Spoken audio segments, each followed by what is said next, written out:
ഏട്ടാ റെഡി ആയില്ലേ? ഈ വയ്യാതെ ഞാൻ റെഡി ആയല്ലോ. അനു ഒരു 11-12 മണിയാകുമ്പോൾ അവിടെ എത്തിയാൽ പോരെ? നമ്മളെ പോലെ ഈ മുഹൂർത്തമൊന്നുമില്ല. അവിടെ നേരത്തെ പോയിട്ട് ആ 11:30 ആകുമ്പോൾ പോകുന്നു, കഴിച്ചിട്ട് വരുന്നു. അപ്പൊ ചെന്ന് എല്ലാം തീരും, വാ പോവാ. നിനക്ക് വയ്യെങ്കിൽ നീ വരണ്ടടി. ഇനിയിപ്പോ അതിന്റെ ഒരു ടെൻഷൻ അടിക്കണ്ടേ? നീ ഛർദ്ദിക്കാതിരുന്നാ പോരെ? ഞാൻ വേണ്ടെന്ന് വിചാരിച്ചിരിക്കായിരുന്നു. ഒരൊറ്റ മൂലിയുണ്ട്, പാരമ്പര്യമായിട്ടുള്ള ഒരു മരുന്നാ. ഞാൻ അതുകൊണ്ട് വരാം. അപ്പോഴേക്ക് നീ റെഡി ആയിക്കോ. മുത്തേ വാ വാ. ഈ ഒറ്റമൂലി ഇപ്പൊ എനിക്ക് മാത്രമേ അറിയുള്ളൂ. ഇത് ശരിക്കും ഞാൻ മരിക്കണതിൻ്റെ മുമ്പ് നമ്മുടെ തറവാട്ടിലോ വേറെ ആർക്കെങ്കിലും കൈമാറണം. ഇതിപ്പോൾ തങ്കത്തിനോ അല്ലെങ്കിൽ കനകനോ പറഞ്ഞു കൊടുത്തിട്ട് ഒരു കാര്യമില്ല. അവരിത് കാര്യമായിട്ട് എടുക്കില്ല. അതുകൊണ്ട് ഈ മരുന്നൊക്കെ ഓർത്തി വെച്ചോ. ഇനി നീ വേണം ഇത് കൊണ്ടു കിടക്കാൻ. ആ കേട്ടാ. ഇതൊരൊറ്റ വലിക്കാണ്ട് കുടിച്ചാ ഇപ്പൊ ആശ്വാസമുണ്ട്. എന്താശ്വാസം? പക്ഷെ ഭക്ഷണം കഴിച്ചു കഴിഞ്ഞാൽ പിന്നെയും ഛർദ്ദിച്ചാലോ? അപ്പൊ കുടിച്ചിട്ടോ? ഇതങ്ങോട്ട് കുടിച്ചു കഴിഞ്ഞാൽ ഛർദ്ദി ഇതേ പിടിച്ചു കെട്ടിയ പോലെ അവിടെയാണ് നിൽക്കും. കൈപ്പാണോ? ചെറുകടലോടകത്തിന്റെ നീരൊക്കെ ഉണ്ട്, കയക്കും കുറച്ച്. കണ്ണും ചിമ്പിയായിട്ട് കുടിച്ചോ. അങ്ങ് കുടിക്കടി. ഒറ്റ വലി തീർന്ന്. ഇനി പേടിക്കണ്ട.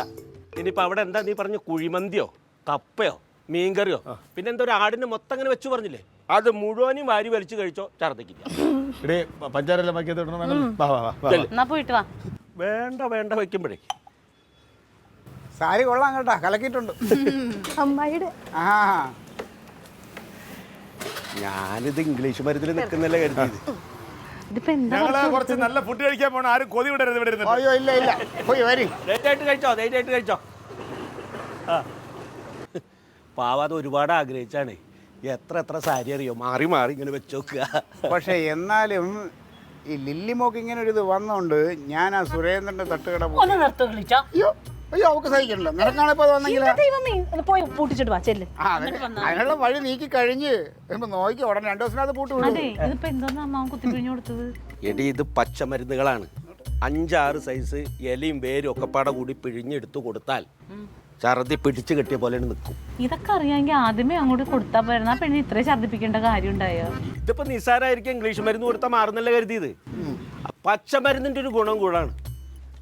നിന്റെ അമ്മയ്ക്ക് സ്കൂളിൽ പഠിക്കുന്ന കാലത്ത് ഇതേമാതിരി ഛർദ്ദി, ഭയങ്കര ഛർദ്ദി. എന്ത് പറഞ്ഞിട്ട് ഡോക്ടറെ അടുത്ത് പോയിട്ടും മരുന്ന് കൊടുത്തിട്ടൊന്നും മാറിയില്ല. എൻ്റെ അച്ഛൻ്റെ അച്ഛൻ ഇതേമാതിരി എന്നെ കൂട്ടിയിട്ടാണ്ട് പോയി. ഞാൻ മുത്തിനെ കൊണ്ടുപോലെ ഇങ്ങോട്ട് വാ, ഇത് കീടാർനെല്ലി, ഇത് അടലോടകം, അങ്ങനെ ഓരോ പേരുകൾ എനിക്ക് പറഞ്ഞു തന്ന ചെടിയൊക്കെ എന്നെ കൊണ്ട് പറയിപ്പിച്ചിട്ട് പറഞ്ഞു, നീ ഇത് മനസ്സിൽ സൂക്ഷിച്ചു വെക്കണം.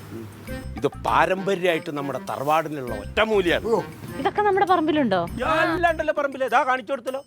ഇനി മുത്ത് വേണം ഇതൊക്കെ ഓർത്ത് വെക്കാൻ. ഇതെന്താ തിരിച്ചു വരുന്നേ?